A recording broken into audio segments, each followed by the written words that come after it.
Here we have just one shape, so no more two shapes, but one shape, and we're looking for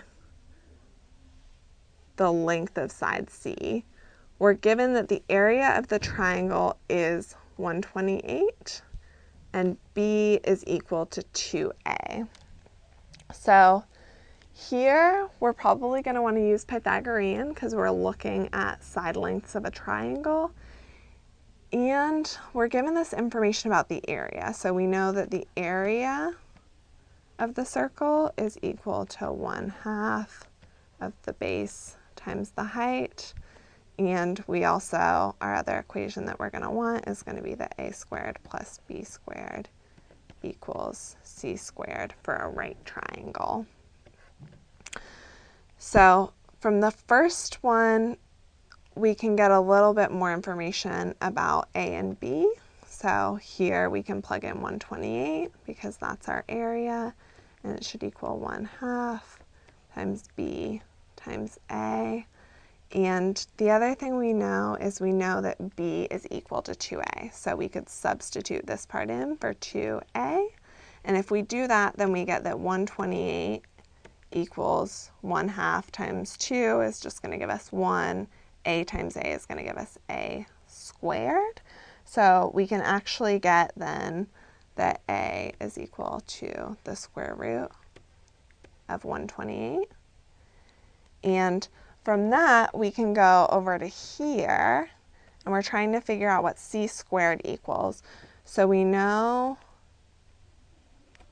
what A squared is. It's actually right here. We don't even need it in the form of what A is. Plus B squared, but B is really equal to 2A. So 2A squared. And that's going to equal C squared. So here when we plug in, we have 128 plus, this is really going to be 4A squared. So 128 plus 4 times 128, which equals C squared. And here we can just plug this in and do that C is going to be equal to the square root of 5 times 128.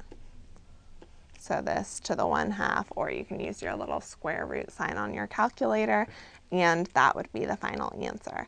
So something that I'd recommend too with these problems, because you're going to be using multiple equations, is to write them out at the beginning and to basically see, okay, if I'm dealing with side lengths of a triangle, I'm probably going to need Pythagorean unless I have a 30-60-90 or a 45-45-90. If I just have a right triangle, I'm going to need that equation. And then if I'm dealing with area or perimeter, which is what we're going over right now, then I'm going to need the equation for the area or perimeter of that shape, and I'm probably going to want to write that down and go from there.